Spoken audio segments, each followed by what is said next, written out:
Welcome to episode 5 of Affair, Root Cause and Fix. If you haven't watched the previous episodes, I encourage you to subscribe to my channel and do that. And also, if you feel that you're a victim of an affair, I would definitely encourage you to seek professional help because it's not a fun thing. So with that being said, let's go ahead and get started with episode number 5. Wanted to remind everyone if you want to check out my book, you can find it on Amazon. It's entitled Affair, Root Cause and Fix, or you can just expand this video's description and there's a link to the book there on Amazon. So after confirming that the suspicion was true that an affair had occurred, the decision to remain married or to divorce was a huge decision, and that's that's something that shouldn't be rushed. I mean, obviously the immediate thoughts are probably, well, now I've completely lost trust in my partner, and I'll never regain that trust, and I'll be frank, you probably won't, and there's a lot of things.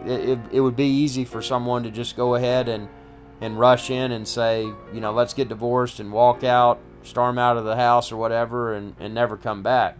I mean, that would be an easy thing to do. But if that's done, that's probably somewhat irreversible. I mean, there's people that get divorced and get remarried. But what I would do, and the way I handled it, I mean, number one, I was already prepared for the worst news.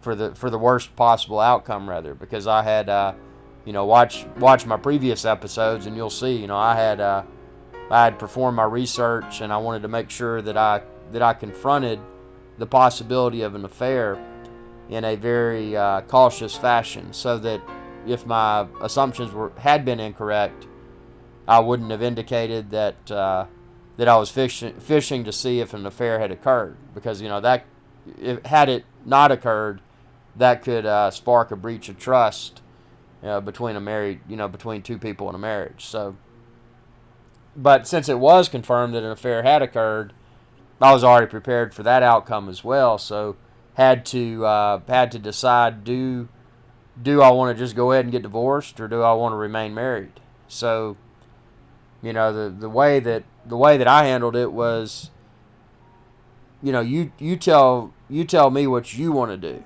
I wasn't pushing the decision one way or the other. I said, it's obvious what's happened. I mean, there's no denying that. It's all been vocalized. I've even talked to the dude that that you had the affair with. So there's no question about this.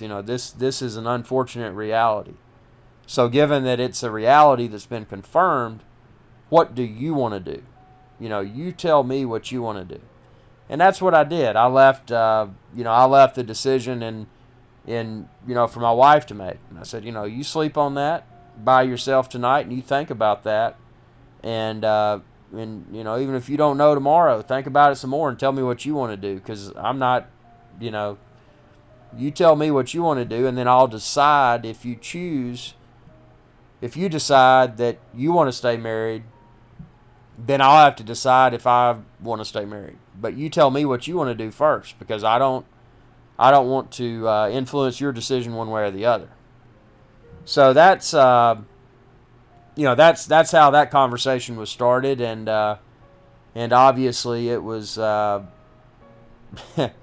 it was a horrible experience, but it was a necessary step, and it was a step to really test and see, number one, well, this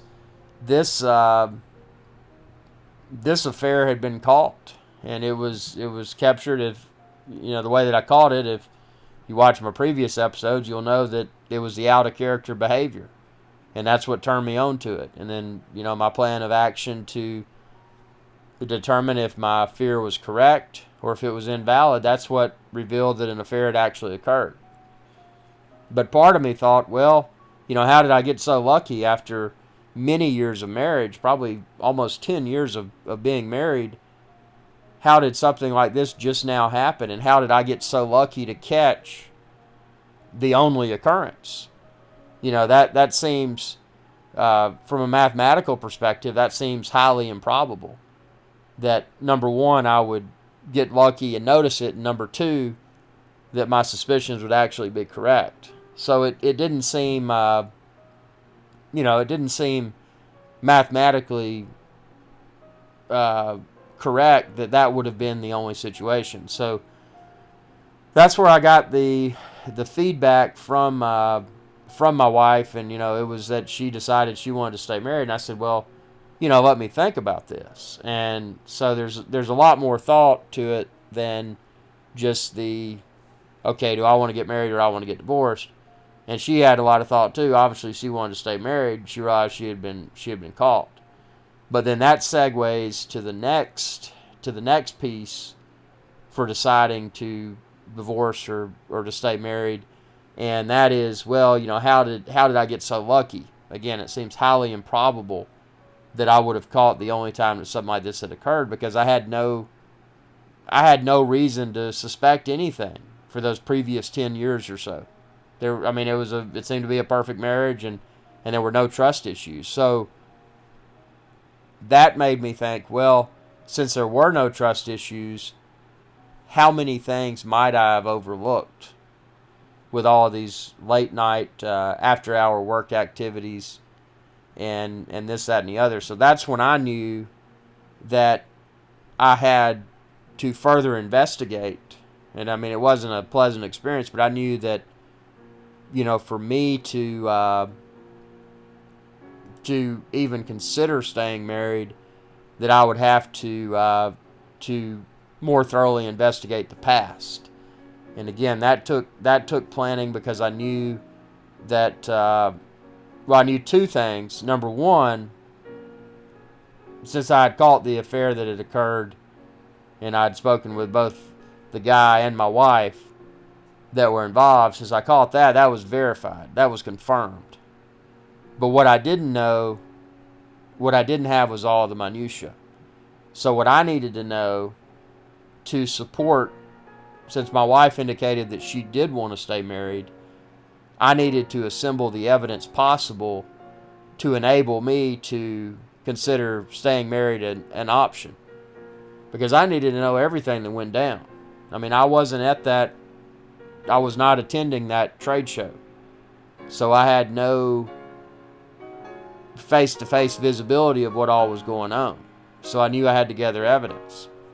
And I felt fairly confident that since my wife had taken the time to delete that call history from when she was in the driveway talking to him, when she said she was talking to her parents, I knew that since she had taken the time to cover that up before I was even curious, before I even seemed curious that I knew something was going on, I knew that there was probably a lot of other information that had been deleted.